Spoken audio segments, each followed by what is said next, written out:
नमस्कार दोस्तों, जय जोहार। मैं कौशल तिवारी और बिहनिया संध्या में आपका स्वागत है। हमने कल ही कहा था कि सवाल इस बात का नहीं है कि राहुल गांधी की सदस्यता खत्म कर दी गई और न ही सवाल इस बात का है कि वे आने वाले दिनों में चुनावी राजनीति में हिस्सा ले पाएंगे या नहीं। सवाल तो इस बात का है कि आखिर देश के प्रधानमंत्री नरेंद्र मोदी ने मित्र प्रेम में क्या क्या किया, वे जेपीसी की मांग से क्यों भाग रहे हैं। इस दौर में जो परसेप्शन गढ़ा गया था उससे इतर राहुल गांधी ने कल जब पत्रकार वार्ता लेकर लगातार जोरदार हमले किए तब पूरी भाजपा सकते में आ गई।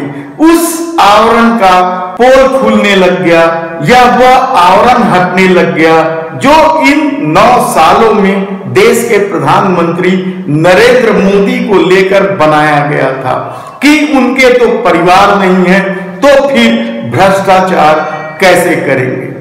लेकिन इस सारे परसेप्शन को कर राहुल गांधी ने छिन्न भिन्न कर दिया और 20,000 करोड़ रुपए का आरोप लगाया है।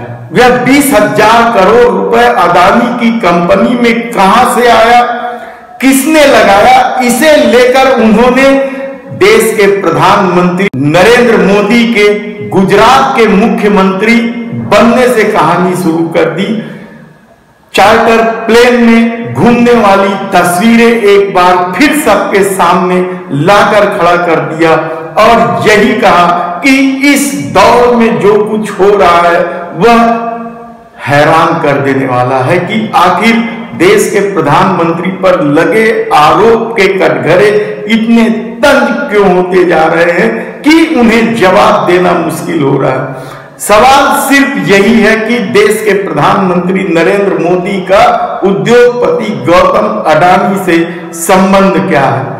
अडानी समूह की कंपनियों में जो 20,000 करोड़ रुपए लगे हैं वह कहां से आया है, किसके पैसे हैं। हालांकि राहुल गांधी ने प्रत्यक्ष रूप से नहीं कहा कि यह पैसे देश के प्रधानमंत्री नरेंद्र मोदी के हैं, लेकिन अप्रत्यक्ष रूप से जिस तरीके से उन्होंने गुजरात के मुख्यमंत्री रहे नरेंद्र मोदी की जिंदगी को लेकर जो सवाल उठाए हैं वह कम चौंकाने वाला नहीं है। ऐसे में इस पागलपन के दौर में जब देश इसी हाथ में सुरक्षित है, हिंदू इसी हाथ में रक्षित है, तब क्या इतिहास के पन्नों को झांकना नहीं चाहिए, जिन पन्नों में साफ लिखा है कि रावण सबसे दुष्ट आदमी था जिसकी हर साल पुतला दहन किया जाता है, लेकिन दूसरी तरफ उसका दूसरा रूप था महान शिव भक्त का।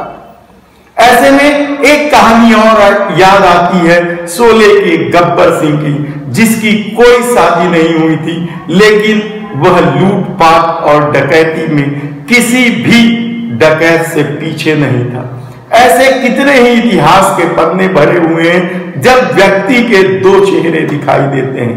हम यहाँ देश के प्रधानमंत्री नरेंद्र मोदी को लेकर यह बात नहीं कह रहे हैं, यह बात इतिहास के उन पन्नों का काला अध्याय है जिससे आदमी सबक लेता है। लेकिन कल राहुल गांधी ने जिस तेवर के साथ देश के प्रधानमंत्री नरेंद्र मोदी पर 20,000 करोड़ रुपए को लेकर सवाल उठाए, उन सवालों में रक्षा उत्पादन के क्षेत्रों में भी पैसे लगाने की बात है।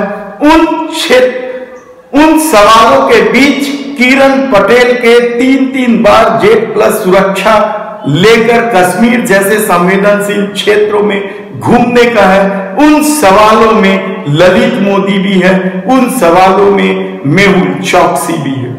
ऐसे में मोदी सरनेम को लेकर जब राहुल गांधी पर आरोप लगाए गए या उन्हें भाजपा अब पिछड़ा वर्ग का दुश्मन बनाकर खड़ा करने की कोशिश की जा रही है, तब सबसे बड़ा सवाल तो यही है कि इसी मोदी सरनेम को लेकर साउथ की नेता खुशबू सुंदर को लेकर भाजपा का दोहरा चरित्र क्यों?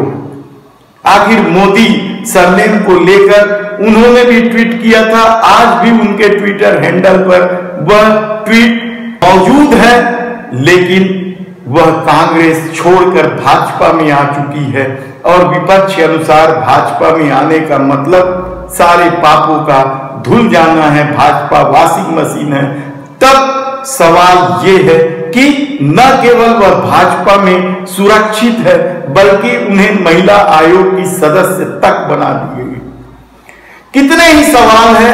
स्वयं प्रधानमंत्री नरेंद्र मोदी ने विदेशों में जाकर किस तरीके से कहा था कि इस देश में जन्म लेना पाप समझा जाता था।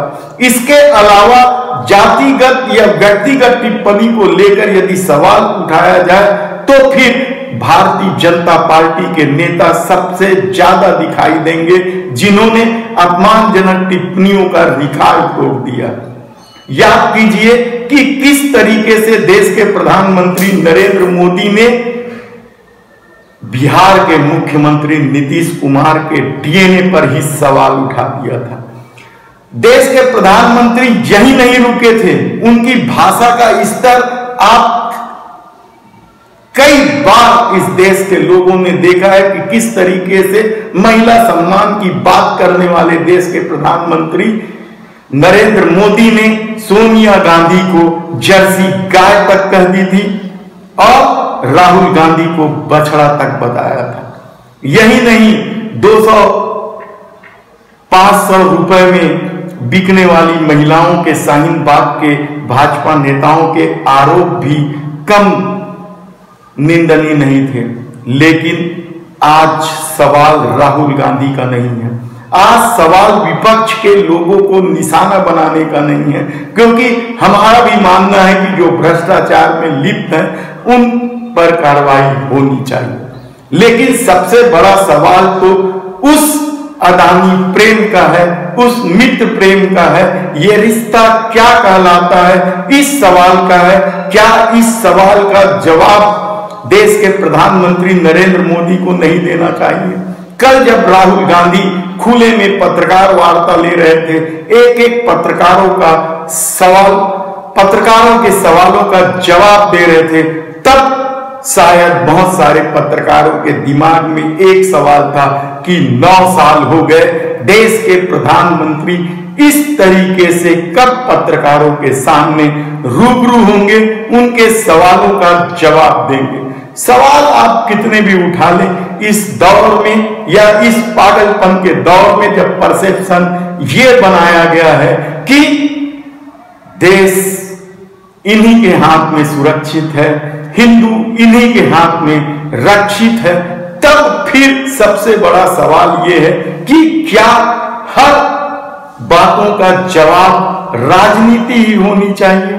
कितने ही सवाल आप उठा लें, उन सवालों का जब कोई मतलब नहीं है जब तक सत्ता सवालों का जवाब नहीं देती। और इस दौर में जो आरोप लगे हैं 20,000 करोड़ रुपए आखिर अदानी की कंपनी में किसने लगाया, किसके पैसे थे, मित्र प्रेम का क्या खेल है, ये खुलासा जब तक देश के प्रधानमंत्री अपने जुबान से नहीं कहेंगे कोई मतलब नहीं है।